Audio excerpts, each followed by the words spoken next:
In my mind, you don't exist. I can't believe you said that. I am actually offended. I am a real boy. Look. See? That's what real boys look like, right? What? And in so doing, he'll bring upon himself what the Bible calls swift destruction.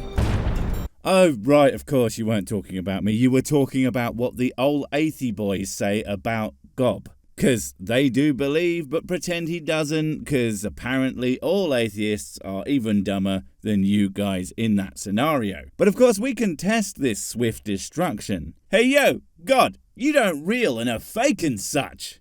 See? What is the biggest stumbling block for sinners coming to Christ? Ugh, I think it's the ineffective exploding. It mostly tickles, and it's very rude. Hardly destroyed me at all, but then again, I am very hard to kill. I think it's the fact that my entire being is infused so thoroughly with magical whiskey that I am both highly flammable and yet also indestructible. Exactly like Captain Scarlet, only not as cool. I would say it's their sin, because we love sin. Well, you might love sin, but I hate it. In fact, I hate all the confusing maths terms, like sin, cosine, tangent, and don't even get me started on that triangle-loving prick Pythagorean. He can stick his hypotenuse up his right angle. And it's not just because I'm shit at mathematics. Only mostly because I'm shit at mathematics. And, the key is Romans 8, verses 7 and 8, which says, Oh, of course, Romans bloody bloody blah. That's a good one. But really, I think we all know the one Bible verse that really matters is Psalm 59. I will accept no bull from your house. I mean, if there's one thing that Bible boys should try to do, it's reject bull. It'll break all their fine china.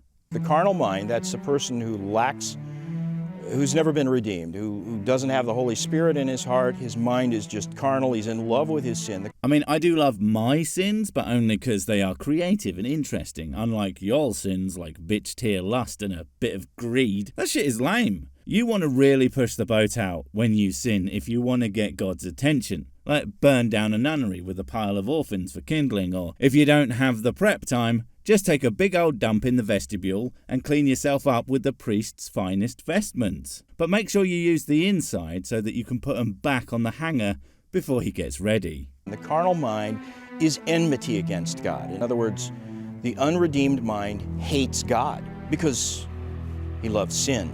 Yeah. You couldn't possibly be unredeemed because you literally have never heard of this Godfellow. I mean, every single religion that's not your version of Christianity, all the people who don't do your exact thing, it's because they hate God and love sin. And that really does bring up an interesting question. Interesting because it makes God sound like a f***ing moron. Why did God make humans so that they love sin? Seems like either a deliberate design flaw or God's so incompetent that he made the things he apparently loves to prefer the one thing that he hates over him.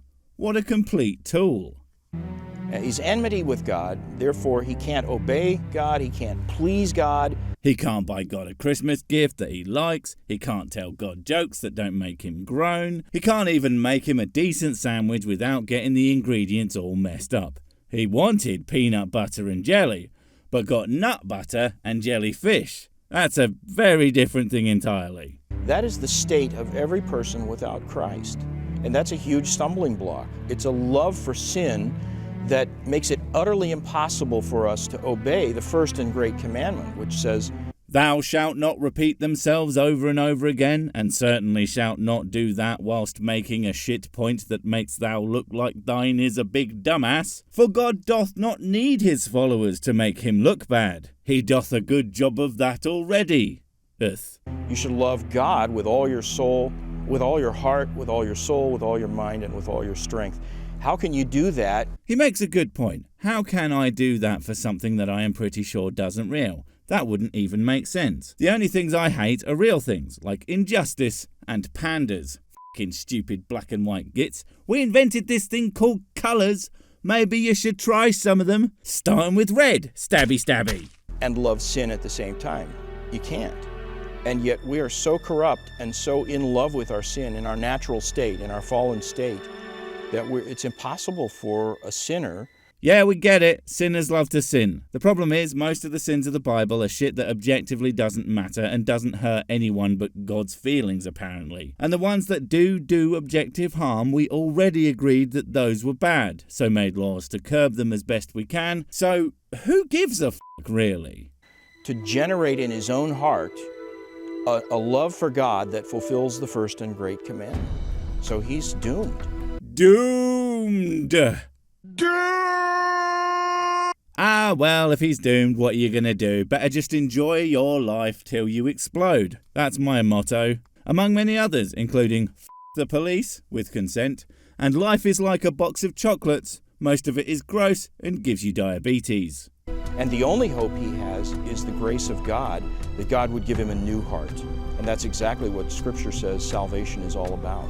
Salvation about harvesting organs. Cool, and good news, as it looks like I'm already most of the way there. I mean, I got buckets of hearts and spleens, and now all I need is a few more feet. If only there was somewhere I could get them from. Can I tell you why I think that you deny God? Oh wow, that was abrupt. And yay, as always, it's never not fun to be told by cretins why we think the way we think. Because they are incapable of understanding how other people's minds work. I don't know. Is the concept of empathy even mentioned in the Bible? Somehow, understanding how other people think and feel instead of telling them they are bad and should die just doesn't feel very Bible-y. Here's why I think, and I don't know you at all, but I think I have a little bit of an insight into your heart because I used to be an atheist. First off, you think, don't make me laugh, you do it enough already. And secondly, I have been looking into your conversion, and you converted when you were about 17. And no offence to any 17-year-olds who, well, aren't watching my content because hardly any of them do. But if for some reason you are watching, instead of being cool and partying, 17-year-olds don't know shit about shit. I should know, I was one. Although, because I am better than them, when I was their age, I was 18. But even still, complete and total moron I was. Then, and even now. So to think that a 16-year-old, atheist or otherwise, knew anything seems unlikely at best. I think that the freedom to believe and live the way that you want is so important to you that the thought of someone being in charge of this whole thing and having a standard that he's going to hold you accountable to is just way too much. No, you're wrong, and you have a really silly haircut. You think that. That's what you think. Every night when you were alone in bed, you think, fuck, I wish I could just not be a lame loser who lies to strangers on the street in the name of a guy I have no reason to believe exists. I wish he didn't, so I could stop being just the fucking worst. That's what you think. Atheists, actual atheists who don't believe in God, think, I'm going to have breakfast. Or, how many shots can I fit in my mouth before I have to swallow? And at no point do they think, oh, God sure will be mad I'm doing this. Good job I'm pretending he doesn't real, wink wink. Not how it works, Captain Dipshit. For you to want to submit yourself to, because that means it might put a wet blanket on some of the things that you want to do. Oh man, if looks could kill, I'm pretty sure Kirk's head would have exploded just then. Would have made for some compelling TV to boot, but unfortunately it didn't. It just stayed there, unexploded, and gormless as the day he was born. Again, as a born-again Grimsbyan. I always wondered about that. There's always such reverence about that idea. But what about the people who were always good little Christian boys and girls, who never fell off the wagon? They don't get a special name. Well, you know, other than gullible rubes. Could that be true? Oh, for fuck's sake, don't do that. It's gross. Don't pretend that people's reaction somehow proves your point. All she did was and give a funny look. And now you are literally never going to go back here, are you? Which, instead of making you look like she's agreed, to me at least, it looks like she followed up with, and I think you're full of shit, mate. Or something to that effect. Honest people don't let you fill in the gaps. Honest people show you what people actually said. But what am I doing expecting you two to be honest? It's like expecting me not to be drunk. Simply couldn't happen.